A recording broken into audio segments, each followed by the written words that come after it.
വളരെ ലാസ്റ്റ് പോർഷൻസിലേക്ക് പോകാം. ഓക്കെ, അല്ല നിങ്ങൾക്കൊരു സംശയം ഉണ്ടായിരുന്നു. നമ്മൾ പീരിയോഡിക് ടേബിളൊക്കെ വരച്ചൊക്കെ വെച്ചപ്പോൾ അവസാനത്തെ എലമെൻറ്റുകളിലേക്ക് അറ്റോമിക് നമ്പർ എഴുതി വെച്ചാൽ മതിയാ എന്നൊക്കെ എന്നോട് ചോദിച്ചായിരുന്നു. ഞാൻ പറഞ്ഞു തൽക്കാലം എഴുതി വെക്കുക, നമുക്കത് പഠിക്കാൻ ഒരു രീതിയുണ്ട്, അപ്പോൾ നമുക്ക് പഠിക്കാമെന്ന് പറഞ്ഞു വെച്ചല്ലോ. അതാണ് ഇനി നമ്മൾ പഠിക്കുന്നത്. നിങ്ങൾ ഓർക്കുന്നുണ്ടോ? അറ്റോമിക് നമ്പർ 104 ആക്ടിനോൺസ് കഴിഞ്ഞ് പീരിയോഡിക് ടേബിളിൽ വരുന്ന എലമെൻ്റാണ് അറ്റോമിക് നമ്പർ 104. ഇപ്പം നിങ്ങൾ അതിനകത്ത് നോക്കിയാൽ RF എന്ന റൂദർഫോർഡിയം എന്ന സിമ്പൽ കൊടുത്തിട്ടുണ്ട്. ഈ എലമെന്റിനെ കണ്ടുപിടിച്ച റഷ്യക്കാരുടെ പേര് കുർച്ചട്ടോവ് എന്നാണ്. ഇങ്ങനെ ഓരോ എലമെന്റുകളെയും പല നാട്ടുകാർ കണ്ടുപിടിക്കും, അവരവർക്ക് തോന്നിയ പേരിടും, അല്ലെ ആ രാജ്യത്തെ നാട്ടുഭാഷ വെച്ച് പേരൊക്കെ ഇട്ട് വയ്ക്കും. ഇത് ഒരു യൂണിഫോമിറ്റി ഇല്ല എങ്കിൽ പഠിക്കുന്ന കേസിൽ ഇതൊക്കെ അങ്ങോട്ടും ഇങ്ങോട്ടും മാറിപ്പോയി ബുദ്ധിമുട്ടുണ്ടാകുകയും ചെയ്യും. അത് കാരണത്താൽ IUPAC വിഷയത്തിൽ ഇടപെട്ടിട്ട് പറഞ്ഞു നമുക്ക് 0 മുതൽ 9 വരെയുള്ള സംഖ്യ ഉണ്ടാകും.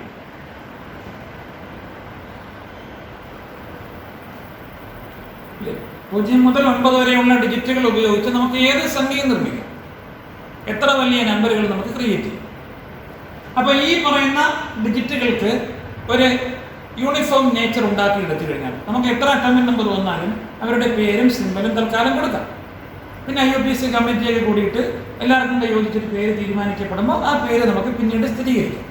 അപ്പം താൽക്കാലികമായി എലമെന്റുകളുടെ പേരും അറ്റോമിക് നമ്പറും കൊടുക്കാനായിട്ട് ഈ ഡിജിറ്റുകൾ ഉപയോഗിച്ച് അവരൊരു രീതി പ്രഖ്യാപിച്ചു. അതാണ് നമുക്ക് പഠിക്കുന്നത്. 0 അവർ കൊടുത്ത പേര് നിൽ എന്നാണ്. 1 യൂണിയുടെ അൺ കൊടുത്തു, അല്ലെ യൂണി കൊടുത്തു. 2 അവർ ബൈ എന്ന് കൊടുത്തു. 3 ട്രൈ. 4 ടെട്ര അല്ല കോഡ്, കോഡ്ര കിട്ടുന്നുണ്ടല്ലോ, അതിന്റെ കോഡ് കൊടുത്തു. അതിന് കാരണം പിന്നീട് മനസ്സിലാവും. 5 പെൻഡ് കൊടുത്തു. 6 നിങ്ങൾക്കറിയാവുന്ന ഹെക്സ് കൊടുത്തു. 7 ഹെക്ട് കൊടുത്താൽ കുഴപ്പമാകും എന്നുള്ളത് കൊണ്ട് സെറ്റ് എന്ന വാക്ക് കൊടുത്തു. സെറ്റ് കുഴപ്പം എന്താണെന്ന് പിന്നീട് മനസ്സിലാവും. 8 ഒക്ട് കൊടുത്തു. 9 നോൺ എന്നാണ് കൊടുക്കേണ്ടിയിരുന്നത്, പക്ഷേ നിൽ അവിടെ കൊടുത്തിരിക്കുന്നത് കൊണ്ട് ഇവിടെ നോൺ കൊടുത്താൽ വേറൊരു കുഴപ്പമുണ്ടാകും. അതുകൊണ്ട് നോണിന്റെ എന്നിന്റെ സ്പെല്ലിങ് ആ എന്ന് കൊടുത്തു. ഈ എന്ന് 0 നില്ലേ 1 un, 2 bi, 3 tri, 4 quad, 5 pent, 6 hex, 7 sept, 8 oct, 9 എന്ന്. 4 സൂക്ഷിക്കണം, 7 സൂക്ഷിക്കണം, 9 സൂക്ഷിക്കണം. നിങ്ങൾ പ്രതീക്ഷിച്ച വാക്കുകളല്ല ഇവിടെ കൊടുത്തിരിക്കുന്നത്. എൻ്റെ കാരണം എഴുതുമ്പോൾ നിങ്ങൾക്ക് മനസ്സിലാവും. ഇപ്പം നമുക്ക് അറ്റോമിക് നമ്പർ 102 എന്ന് പറയുന്ന എലമെന്റ് വന്നു. അതിൻ്റെ പേരുണ്ട് യഥാർത്ഥത്തിൽ. ഈ പേരിടുന്നതിനുണ്ട് IUPAC പറഞ്ഞു അങ്ങനെയൊന്നും പേര് കൊടുക്കണ്ട, നമുക്ക് തൽക്കാലം ഒരു പേരിടാം, എന്നിട്ട് നമുക്ക് പിന്നീട് അതിൻ്റെ സിമ്പൽ ഇടാം. പേര് സ്ഥിരീകരിച്ചപ്പോൾ ഇപ്പം ആ പേര് കൊടുത്ത് വെച്ചിട്ടുണ്ട്, നിങ്ങൾ കണ്ടതാണ് ആ എലമെന്റിന്റെ പേര്. IUPAC പറഞ്ഞു 1 നമുക്ക് യൂണിയുടെ അൺ കൊടുക്കാം, 0 നില്ലെന്ന് എഴുതാം. ആദ്യത്തെ ലെറ്റർ മാത്രമേ ക്യാപിറ്റൽ ലെറ്റർ ഉപയോഗിക്കാവൂ. അപ്പൊ അണ്ണിൽ. ഇനി 2 അല്ലേ, 2 ബൈ എന്ന് എഴുതാം. അവസാനം ഒരു IUM കൂടെ ചേർക്കാം. IUM എലമെന്റിന്റെ പേരായി. അണ്ണിൽ ബൈ പേരായി. സിമ്പൽ കൊടുക്കാം,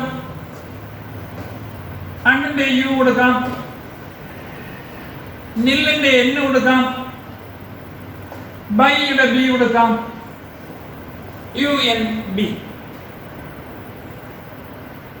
അപ്പൊ 103 അൺ നിൽ ട്രൈ IUM UNT. 4 104 അൺ നിൽ. നമ്മൾ പഴയ ടെട്ര ഉപയോഗിച്ചിരുന്നെങ്കിൽ അണ്ണിൽ ടെട്ര IUM കൊടുക്കേണ്ടി വന്നേനെ. അപ്പൊ സിമ്പിൾ വീണ്ടും UNT എന്ന് വന്നേനെ, തെറ്റിപ്പോവില്ലേ? അപ്പൊ 103 ആണോ 104 ആണോ എന്ന് അങ്ങനെ തിരിച്ചറിയും. അതുകൊണ്ടാണ് അവിടെ കോഡ് എന്ന് ഉപയോഗിച്ചത്. അണ്ണിൽ കോഡ് IUM, കോഡിയം, UNQ. ഇങ്ങനെ ഏത് എലമെന്റ് തന്നാലും നമുക്ക് അതുപോലെ തന്നെ ഇവിടെ മനസ്സിലായല്ലോ, ഹെക്സും ഇവിടെ ഹെക്റ്റും കൊടുത്തിരുന്നാൽ UNH എന്ന് കൊടുക്കേണ്ടി വരും. അപ്പം 106 107 എന്ന് തിരിച്ചറിയാൻ ബുദ്ധിമുട്ട് വരും. അത് സംഭവിക്കാതിരിക്കാനാണ് 7 സെക്ട് എന്ന പുതിയ വേർഡിങ് കൊടുത്തത്. അതോടെ 9 നോക്കൂ, ഇവിടെ നില്ല കൊടുത്താൽ 0 ആണോ 9 ആണോ എന്ന് തിരിച്ചറിയാൻ വയ്യാതെ വരും. അതുകൊണ്ടാണ് 9-ന് N എന്ന പുതിയ വേർഡ് കൊടുത്തത്. ഇങ്ങനെ നമുക്ക് ഏതെങ്കിലും എലമെന്റിന്റെ അറ്റോമിക് നമ്പർ തരും, അതിന്റെ സിമ്പലും പേരും എഴുതാൻ പറയും. ചിലപ്പോൾ സിമ്പൽ തരും, അറ്റോമിക് നമ്പർ കണ്ടുപിടിച്ച് എഴുതാൻ പറയും. സ്ഥിരം എല്ലാ വർഷവും പരീക്ഷയ്ക്ക് ചോദിക്കുന്നതാണ്. അപ്പോൾ ഇത് പ്രത്യേകം ഓർത്തിരിക്കുക.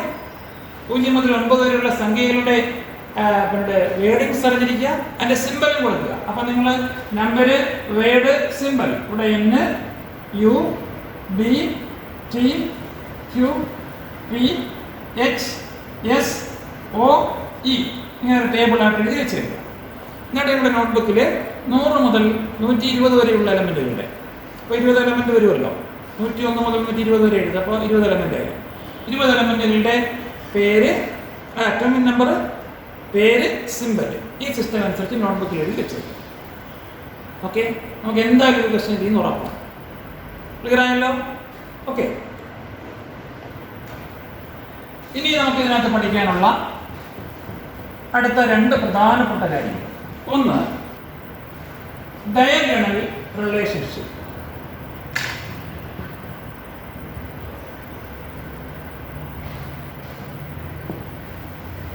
നമ്മുടെ പീരിയോഡിക് ടേബിളിന്റെ, മോഡേൺ പീരിയോഡിക് ടേബിളിന്റെ ഏറ്റവും പ്രധാനപ്പെട്ട പ്രത്യേകതയാണ് periodicity, period wise relation and group wise relations. അത് നമ്മൾ പഠിച്ചതാണ്. ഇതുകൂടാതെ മോഡേൺ പീരിയോഡിക് ടേബിളിൽ റിലേഷൻ ഉണ്ട്, ഡയഗണൽ റിലേഷൻഷിപ്പ്. നമുക്കറിയാം, ഈ ബോർഡിന്റെ ഡയഗണൽ വരയ്ക്കണമെങ്കിൽ ഈ കോണിൽ നിന്നും അങ്ങേ കോണിലേക്ക് വരയ്ക്കുക, അങ്ങനെ പോകുന്നതാണല്ലോ ഡയഗണൽ. ഇങ്ങനെ ചില റിലേഷൻ പീരിയോഡിക് ടേബിളിലുണ്ട്. അത് എല്ലായിടവും ഇല്ല. അത് ഏതൊക്കെയാണ് റിലേഷൻസ്, എന്തുകൊണ്ടാണ് റിലേഷൻ കാണിക്കുന്നത് എന്ന് നമുക്ക് നോക്കാം. ഫസ്റ്റ് പീരീഡിലെ എലമെന്റുകൾ ആരൊക്കെയാണ്? ഫസ്റ്റ് പീരിയഡ്, ഹൈഡ്രജനും ഹീലിയം. സെക്കൻഡ് പീരീഡിലെ എലമെന്റുകൾ എന്ന് പറഞ്ഞ്, yes, lithium, beryllium, boron, carbon, nitrogen, oxygen, fluorine, neon. Third period പറഞ്ഞ്,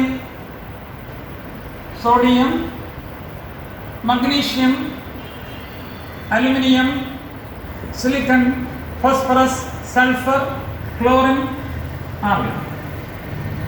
ഇത്രയും മതി നമുക്കിത് പഠിക്കാൻ. ഇതാണ് ഡയഗണൽ റിലേഷൻഷിപ്പ്. ലിഥിയത്തിന് മഗ്നീഷ്യവുമായി ചില സ്വഭാവങ്ങളിൽ സാധിച്ചു, ബെറിലിയത്തിന് അലുമിനിയവുമായി സ്വഭാവങ്ങളിൽ സാധിച്ചു, ബോറോണിന് സിലിക്കണുമായി സ്വഭാവങ്ങളിൽ സാധിച്ചു. അവരുടെ പൊസിഷൻ നമ്മൾ പീരിയോഡിക് ടേബിളിൽ നോക്കുമ്പോൾ ഇങ്ങനെ ഡയഗണൽ ആയിട്ടാണ് വരുന്നത്. അതുകൊണ്ടാണ് ഡയഗണൽ റിലേഷൻഷിപ്പ് എന്ന് വിളിക്കുന്നത്. ഈ 3 റിലേഷൻഷിപ്പേ ഉള്ളൂ. ലിഥിയത്തിന് മഗ്നീഷ്യവുമായും, ബെറിലിയത്തിന് അലുമിനിയവുമായും, ബോറോണിന് സിലിക്കണുമായും സ്വഭാവങ്ങളിലുള്ള സിമിലാരിറ്റീസിനെ വിളിക്കുന്ന പേരാണ് ഡയഗണൽ റിലേഷൻഷിപ്പ്.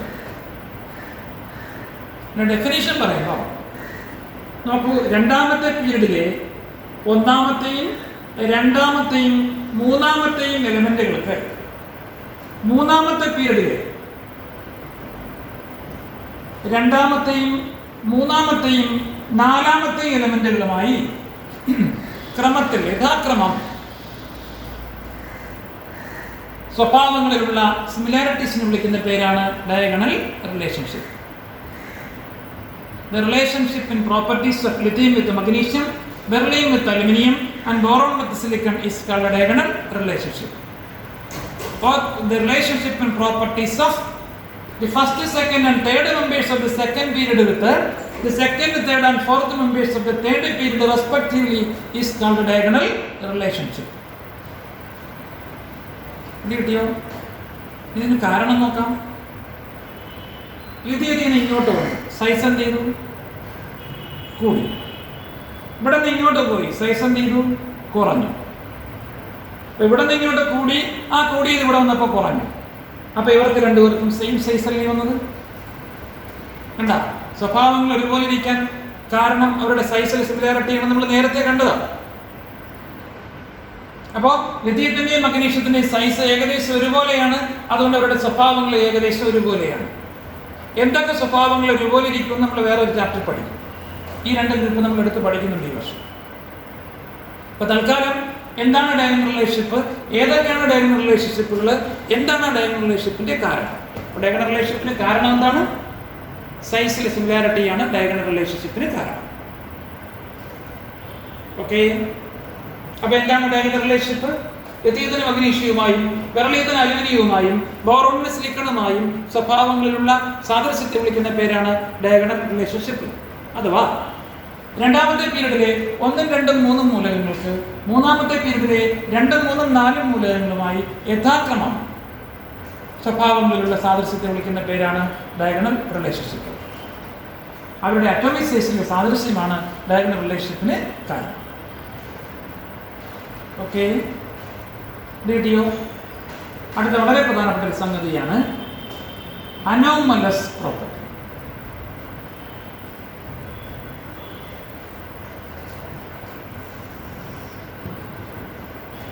കുരുത്തക്കേട് എന്നാണ് ഈ വാക്കിന്റെ അർത്ഥം. അനോമലി ഏത് കുടുംബത്തിനില്ലേ ഒന്ന് പറയിപ്പിക്കാൻ, കുടുംബത്തെ പറയിപ്പിക്കാൻ. അതുപോലെ എലിമെന്റ്സിന്റെ കുടുംബത്തിലുണ്ടേ. നമ്മൾ പഠിച്ചു 8 കുടുംബങ്ങളുടെ പേര് നമ്മൾ പഠിച്ചു വെച്ചു.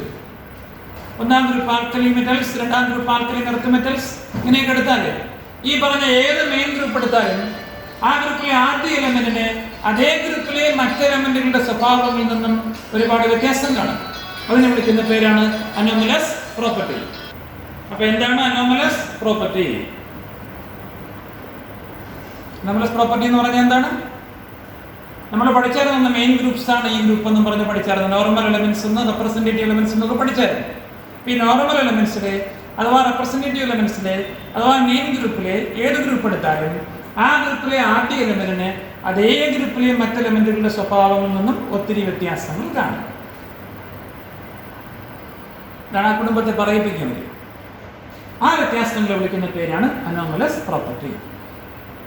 The first element of a main group in the periodic table shows differences in properties from the rest of the elements of the same family, called anomalous property. ഈ anomalous property കാരണം ഒന്ന് smaller radius. കാരണം വലിപ്പക്കുറവാണ്. ഏത് group എടുത്താലും ആ ഗ്രൂപ്പിൽ ഏറ്റവും കുഞ്ഞനായിരിക്കും ആദ്യത്തെ എലമെന്റ്. ക്ലാസ്സിൽ ഏറ്റവും കൂടുതൽ വേല കാണിക്കുന്നത് ഏറ്റവും കൊച്ചു ചെറുക്കനായിരിക്കുമല്ലോ. ഫ്രണ്ട് ചെന്നിരുന്നിട്ട് സാറ് ശ്രദ്ധിക്കത്തുമില്ല, അവൻ കുരുത്തക്കടയിൽ നിന്ന് കാണിച്ചുകൊണ്ടിരിക്കും. അതുപോലെ വലിപ്പക്കുറവാണ് അനോമലസ് പ്രോപ്പർട്ടി കാണിക്കാനുള്ള ഏറ്റവും പ്രധാനപ്പെട്ട റീസൺ.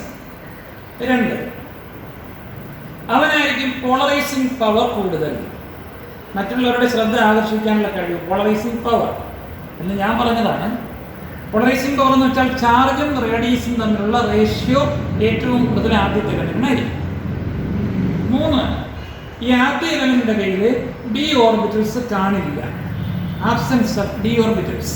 CBSE-ക്കാർ എന്നോട് ക്ഷമിക്കുക, അവർക്ക് പിന്നീട് അത് മനസ്സിലായിരിക്കും. അപ്പൊ ഈ 3 കാരണങ്ങളാലാണ് ആദ്യ എലമെന്റ് അതേ ഗ്രൂപ്പിലെ മറ്റ് എലമെന്റുകളുടെ സ്വഭാവങ്ങളിൽ നിന്നും വ്യത്യസ്തരായിരിക്കുന്നത്. ഇതൊക്കെയാണ് കാരണങ്ങൾ. 1, ആദ്യ എലമെന്റിന് അറ്റോമിക് റേഡിയസ് തീരെ കുറവായിരിക്കും മറ്റുള്ളവരുമായി കമ്പയർ ചെയ്യുമ്പോൾ. 2, ആദ്യ എലമെന്റിന് polarising power charge to radius ratio വളരെ കൂടുതലായിരിക്കും മറ്റ് എലമെന്റുകളുമായി കമ്പയർ ചെയ്യുമ്പോൾ. 3, ആദ്യ എലമെന്റിന്റെ കയ്യിൽ ഡി ഓർബിറ്റൽസ് ഉണ്ടായിരിക്കില്ല, ബാക്കിയുള്ളവരുടെ കയ്യിലെല്ലാം ഡി ഓർബിറ്റൽസ് ഉണ്ടായിരിക്കും. ഈ കാരണങ്ങളാൽ ഒരു മെയിൻ ഗ്രൂപ്പിലെ ആദ്യ എലമെന്റ് അതിലെ മറ്റ് എലമെന്റുകളിൽ നിന്നും വ്യത്യസ്തരായിരിക്കും. ഇതിനെ വിളിക്കുന്ന പേരാണ് അനോമലസ് പ്രോപ്പർട്ടി. ഇങ്ങനെ പഠിച്ചെങ്കിലും ഇതിനകത്ത് 7 ചോദ്യങ്ങളുണ്ട്. ചോദ്യം എങ്ങനെയായിരിക്കും? 1, lithium differ in its properties from the rest of the alkali metals. What is the name given to such a property? Give the reason for the same. അതിന് കൊടുക്കുന്ന പേരെന്താണ്? Anomalous property. അതിന് കാരണം എന്താണ്? കാരണം ഉപയോഗിക്കും. ഇതുപോലെ അടുത്ത ഗ്രൂപ്പിലേക്ക് വന്നാൽ ബെറിലിയം എന്ന് പറഞ്ഞല്ലേ ക്വസ്റ്റൻ തുടങ്ങുന്നത്. ഇവിടെ വരുമ്പോൾ ബോറോൺ എന്ന് പറഞ്ഞല്ലേ. ഇങ്ങനെ 7 ഗ്രൂപ്പിലും അവസാനത്തെ ഗ്രൂപ്പിനെ കൂട്ടണ്ട, 18ാം ഗ്രൂപ്പിനെ കൂട്ടണ്ട. 7 ഗ്രൂപ്പ് എടുത്താലും അനോമലി ഇല്ലേ. അതാണ് ഞാൻ പറഞ്ഞ 7 ചോദ്യങ്ങൾ. 7 ചോദ്യങ്ങളായിട്ട് നിങ്ങൾ മനസ്സിലാക്കി വെച്ചേക്കണം. ഒറ്റ ചോദ്യം, ഒറ്റ ആൻസർ. പക്ഷെ 7 തരത്തിൽ നിങ്ങളോട് ചോദിക്കണം. Fluorine differ in its properties from the rest of the halogens. What is the name given to such a property? Anomalous property. Give the reason for the same property. അപ്പോൾ ഈ 3 റീസൺസ് എഴുതി വെച്ചു. അടുത്ത വർഷവും വേണ്ടതാണ് ഇതൊക്കെ. ഈ ചാപ്റ്ററിലെ കൂടുതൽ കാര്യങ്ങളും അടുത്ത വർഷവും വേണ്ടതാണ്. ഈ വർഷം തന്നെ പല ചാപ്റ്ററുകളിലും വീണ്ടും നമ്മൾ ഉപയോഗിക്കുന്നതാണ്. അപ്പോഴേക്ക് ഈ ആൻസർ മുന്നോട്ട് പറഞ്ഞുതരാം. ഓക്കെ, ഇപ്പോൾ പഠിച്ച കാര്യങ്ങൾ മനസ്സിലായല്ലോ. അറ്റോമിക് നമ്പർ 100 കഴിഞ്ഞാലുള്ള എലമെന്റുകളുടെ സിമ്പലും പേരും അങ്ങനെ കൊടുക്കും. എന്താണ് ഡയഗണൽ റിലേഷൻഷിപ്പ്, ഏതൊക്കെയാണ് ഡയഗണൽ റിലേഷൻഷിപ്പ്, അതിന് കാരണമെന്ത്, എന്താണ് അനോമലസ് പ്രോപ്പർട്ടി, അനോമലസ് പ്രോപ്പർട്ടീസിന് കാരണമെന്ത്, എവിടെയാണ് അനോമലസ് പ്രോപ്പർട്ടീസ് കാണുന്നത്, 7 ചോദ്യങ്ങളുടെ ഒരു ആൻസർ. ഓക്കെ, ഇനി ഒരു പോയിന്റ്, ഹൈഡ്രജൻ. ഹൈഡ്രജൻ ഏത് ഗ്രൂപ്പിലാണ് വരുന്നത്? വീണ്ടും ഒന്നാമത്തെ ഗ്രൂപ്പ് എന്ന് പറയൂ. ഒരു ഗ്രൂപ്പിലും വരുന്നില്ല. ഇപ്പൊ ഹൈഡ്രജന് പീരിയോഡിക് ടേബിളിൽ ശരിയായ പൊസിഷൻ ഇല്ല. എൻലീഫിന്റെ പീരിയോഡിക് ടേബിളിലും ഇല്ല, മോഡേൺ പീരിയോഡിക് ടേബിളിലും ഇല്ല. ഹൈഡ്രജൻ ഒന്നാമത്തെ പീരിയഡിലുണ്ട്, പക്ഷെ ഒരു ഗ്രൂപ്പിലും ഇല്ല. എന്തുകൊണ്ട് ഹൈഡ്രജൻ അങ്ങനെ? ഇത് അനോമലസ് പൊസിഷൻ വന്നു. ഇത് ഹൈഡ്രജന്റെ കയ്യിരിപ്പുണ്ട്. ഹൈഡ്രജന്റെ atomic number 1 electronic configuration 1, subshell configuration 1s1, like that of alkali metals. ആരെ പോലെ? ആൽക്കലി മെറ്റൽസിനെ പോലെ. ആൽക്കലി മെറ്റൽസിനെ പോലെ valence electronic configuration, valence subshell configuration, അവരെ പോലെ ഇലക്ട്രോ പോസിറ്റീവ് ആണ്, അവരെ പോലെ +1 ഓക്സിഡേഷൻ സ്റ്റേറ്റ് കാണിക്കുന്നു. അപ്പൊ നമുക്ക് വിചാരിക്കും ഒന്നാം ഗ്രൂപ്പിൽ അങ്ങ് ഉൾപ്പെടുത്താം. പക്ഷേ ഹൈഡ്രജൻ ഒരു നോൺ മെറ്റലാണ്, ഇവര് മെറ്റൽസ് ആണ്. കണ്ടോ? ഇനി 17ാം ഗ്രൂപ്പിലേക്ക് പോയി നോക്കാം. 17ാം ഗ്രൂപ്പ് എടുത്തുള്ള അവരുടെ വാലൻസ് കോൺഫിഗറേഷൻ NS2 NP5 ആണ് എന്നൊക്കെ നിങ്ങൾ പഠിച്ചു വെച്ചിട്ടുണ്ട്. അതായത് അവരുടെ വാലൻസ് സ്റ്റേഷനിൽ 7 ഇലക്ട്രോൺ ഉണ്ട്. അതായത് അവർക്ക് ഒക്ടറ്റ് കംപ്ലീറ്റ് ചെയ്യാൻ ഇനി അവർക്ക് 1 ഇലക്ട്രോൺ കൂടെ കിട്ടിയാൽ മതി. ഹൈഡ്രജൻ കയ്യിൽ 1 ഇലക്ട്രോൺ ഉണ്ട്, അതിന് 1 ഇലക്ട്രോൺ കൂടെ കിട്ടിക്കഴിഞ്ഞാൽ അത് ഹീലിയത്തിനെ പോലെ സ്റ്റേബിൾ ആകും. Hydrogen non മെറ്റലാണ്. 17ാം ഗ്രൂപ്പുമായും ചില സ്വഭാവങ്ങളുടെ സാദൃശ്യമുണ്ട്. ഹൈഡ്രജൻ ആൽക്കലി മെറ്റൽസുമായി കുറെ കാര്യങ്ങളിൽ സാദൃശ്യമുണ്ട്, അവരുമായി കുറെ വ്യത്യാസങ്ങളുണ്ട്. 17ാം ഗ്രൂപ്പുമായി കുറെ കാര്യങ്ങളിൽ സിമിലാരിറ്റീസ് ഉണ്ട്, അതുപോലെ കുറെ കാര്യങ്ങളിൽ ഡിഫറൻസസ് ഉണ്ട്. അപ്പൊ ഹൈഡ്രജനെ 1ാമത്തെ ഗ്രൂപ്പിൽ ഉൾപ്പെടുത്താൻ പറ്റൂല, 17ാമത്തെ ഗ്രൂപ്പിൽ ഉൾപ്പെടുത്താൻ പറ്റൂല. വളരെ പ്രധാനപ്പെട്ട എലമെന്റ് ആണ് താനും ഹൈഡ്രജൻ. അതുകൊണ്ട് ഹൈഡ്രജന് പീരിയോഡിക് ടേബിളിൽ ഒരു പ്രത്യേക പൊസിഷൻ കൊടുത്തിരിക്കുന്നു. ഫസ്റ്റ് ഗ്രൂപ്പുമായി സിമിലാരിറ്റീസ് ഉണ്ട്, 17th ഗ്രൂപ്പുമായി സിമിലാരിറ്റീസ് ഉണ്ട്. ഫസ്റ്റ് ഗ്രൂപ്പുമായി ഒരുപാട് ഡിഫറൻസസ് ഉണ്ട്, 17th ഗ്രൂപ്പിൽ നിന്ന് ഒരുപാട് ഡിഫറൻസസ് ഉണ്ട്. അതുകൊണ്ട് ഫസ്റ്റ് ഗ്രൂപ്പിൽ ഉൾപ്പെടുത്താൻ പറ്റില്ല, 17th ഗ്രൂപ്പിൽ ഉൾപ്പെടുത്താൻ പറ്റില്ല. മറ്റു ഗ്രൂപ്പുകളുമായി സാദൃശ്യമില്ല. അതുകൊണ്ട് ഹൈഡ്രജൻ പീരിയോഡിക് ടേബിളിൽ ഒരു പ്രത്യേക പൊസിഷൻ നൽകിയിരിക്കും. ഇത് മനസ്സിലായല്ലോ. ഇനി ഒരൊറ്റ ക്വസ്റ്റ്യനും കൂടെ ഇതിനാണ്. നിങ്ങൾ 1 മുതൽ 36 വരെയുള്ള എലമെന്റുകളുടെ സബ്ഷൽ ഇലക്ട്രോണിക് കോൺഫിഗറേഷൻ എഴുതണം. CBSE-ക്കാരെ തൽക്കാലം അറിഞ്ഞുകൂടായെങ്കിൽ എഴുതണ്ട. 1ാമത്തെ എലമെന്റ് 1s1, 2ാമത്തത് 1s2. അറിയാമെങ്കിൽ എലമെന്റിന്റെ പേരും എഴുതിയൊക്കെ H പേരും എഴുതി ഇങ്ങനെ എഴുതി വരിക. അറ്റോമിക് നമ്പർ 36 ആർഗോണാണ്, വരെ എഴുതുക. എഴുതി വരുമ്പോൾ നിങ്ങൾക്കറിയാനായിട്ട് chromium atomic number 24, copper atomic number 29. അതിന് ചെറിയ വ്യത്യാസമുള്ള കാര്യം അറിയാമല്ലോ.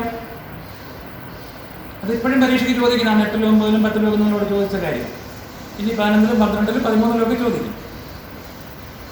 കണ്ടോ? അപ്പോൾ ഇലക്ട്രോണിക് കോൺഫിഗറേഷൻ 1 മുതൽ 36 വരെയുള്ള എലമെന്റുകളുടെ സബ്ഷൽ ഇലക്ട്രോണിക് കോൺഫിഗറേഷൻ നിങ്ങളുടെ നോട്ട്ബുക്കിൽ പോസ്റ്റ് ചെയ്ത് വെച്ചേക്കുക. ആദ്യം ഞാൻ നിങ്ങളോട് ക്വസ്റ്റ്യൻസ് ചോദിക്കും. ഇപ്പം ക്രോമിയം നോക്കാം. നമുക്ക് 24 പറഞ്ഞേ. 1s2, 2s2, 2p6, 3s2, 3p6, 4s2, 4s1, 3d5. അങ്ങനെയാണല്ലോ. കോപ്പർ വരുമ്പോഴോ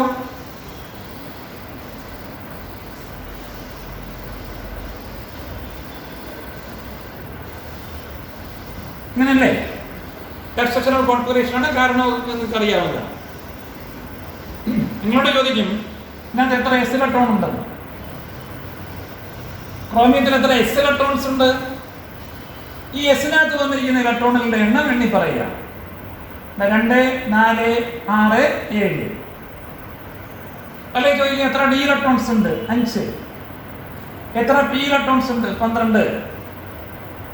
കണ്ടോ? ഇങ്ങനെ ഒരു എലമെന്റിന്റെ സബ്ഷൽ കോൺഫിഗറേഷൻ എഴുതിയിട്ട് നിങ്ങളോട് അതിനകത്തുള്ള S ഇലക്ട്രോൺസിന്റെ എണ്ണം, P ഇലക്ട്രോൺസിന്റെ എണ്ണം, D ഇലക്ട്രോൺസിന്റെ എണ്ണം ഇങ്ങനെയൊക്കെ ചോദിക്കും. അപ്പൊ അതിന് ഇതുപോലെ എഴുതി വേണം നിങ്ങൾ അതിനകത്തുള്ള ഇലക്ട്രോൺസിന്റെ എണ്ണം കണ്ടുപിടിച്ച് കൊടുക്കാൻ. ഓക്കെ, അപ്പോൾ ഇത്രയാണ് നമ്മുടെ പീരിയോഡിക് ക്ലാസിഫിക്കേഷൻ എന്ന് പറയുന്ന ചാപ്റ്ററിനകത്തുള്ളത്. ഓക്കെ, അപ്പോൾ എല്ലാം ഭംഗിയായിട്ട് പഠിച്ചിട്ടിരിക്കുക. നമുക്ക് ഇൻട്രാക്ഷൻ ക്ലാസ്സിൽ ഇത് ക്ലിയർ ചെയ്തെടുക്കാം. ഓക്കേടാ. ഇനി നിങ്ങൾക്ക് ഇതിനകത്ത് ഞാൻ ഐസോ ഇലക്ട്രോണിക് സ്പീഷീസ് എന്താണെന്ന് പറഞ്ഞു തന്നായിരുന്നു. ഐസോ ഇലക്ട്രോണിക് സ്പീഷീസ്, ഇവിടെ സ്പീഷീസ് ബയോളജിക്കൽ സ്പീഷീസ് അല്ല, ഇവിടെ ഉദ്ദേശിച്ചിരിക്കുന്നത് വസ്തുക്കൾ എന്നാണ് അർത്ഥം. ഐസോ ഇലക്ട്രോണിക് എന്ന് വെച്ചാൽ സെയിം നമ്പർ ഇലക്ട്രോൺസ് വരുന്ന സാധനങ്ങളെയാണ് ഐസോ ഇലക്ട്രോണിക് എന്ന് വിളിക്കുന്നത്. ഇതാകണ്ടോ, നിയോൺ അറ്റോമിക് നമ്പർ 10 അല്ലേ, ഇതിനകത്തുള്ള ഇലക്ട്രോൺസിന്റെ എണ്ണം 10. Na 11 ഇലക്ട്രോൺസ് അല്ലേ ഉള്ളത്, അറ്റോമിക് നമ്പർ 11 അല്ലേ, പക്ഷെ Na പ്ലസ് ആകുമ്പോഴോ 10. F അറ്റോമിക് നമ്പർ 9 അല്ലേ, F മൈനസ് ആയപ്പോഴോ 9ന്റെ കൂടെ ഒരു ഇലക്ട്രോൺ ഇവിടെ വന്നു 10. O അറ്റോമിക് നമ്പർ 8 അല്ലേ, അതിൽ 2 ഇലക്ട്രോൺസ് കൊണ്ട് വരണം, O2 മൈനസ്, ഇപ്പൊ 10 ഇലക്ട്രോൺ ആയില്ലേ. കണ്ടാ, ഇതിലൊക്കെ സെയിം നമ്പർ ഇലക്ട്രോൺസ് ആണ്, അതുകൊണ്ട് അവരെന്ത് വിളിക്കും, ഐസോ ഇലക്ട്രോണിക്. ഐസോ ഇലക്ട്രോണിക് എന്ന് വെച്ചാൽ എപ്പോഴും 10 ഇലക്ട്രോൺ എന്നല്ല, ഒരേ എണ്ണ ഇലക്ട്രോൺസ് വരുന്നവരെയാണ് നമ്മൾ എന്ത് വിളിക്കുക, ഐസോ ഇലക്ട്രോണിക് എന്ന് വിളിക്കുക. ഇപ്പൊ ആർഗൺ 18, ക്ലോറിൻ 17 ആണ്, പക്ഷെ Cl മൈനസ് ആയപ്പോൾ എത്രയായി, 18 ആയി. സൾഫർ 16 ആണ്, S2 മൈനസ് ആയപ്പോൾ 18 ആയി. കാൽസ്യം 20 ആണ്, Ca2 പ്ലസ് ആയപ്പോൾ എത്രയായി, 18 ആയി. പൊട്ടാസ്യം 19 ആണ്, K പ്ലസ് ആയപ്പോൾ 18 ആയി. ഇതിനകത്തൊക്കെ സെയിം നമ്പർ ഓഫ് ഇലക്ട്രോൺസ് ആണ്, അതുകൊണ്ട് നമ്മൾ അവരെന്ത് വിളിക്കും, ഐസോ ഇലക്ട്രോണിക് എന്ന് വിളിക്കും. അവരെല്ലാം ഐസോ ഇലക്ട്രോണിക് സ്പീഷീസ് ആണ്. ഐസോ ഇലക്ട്രോണിക് എന്താണെന്ന് മനസ്സിലായല്ലോ.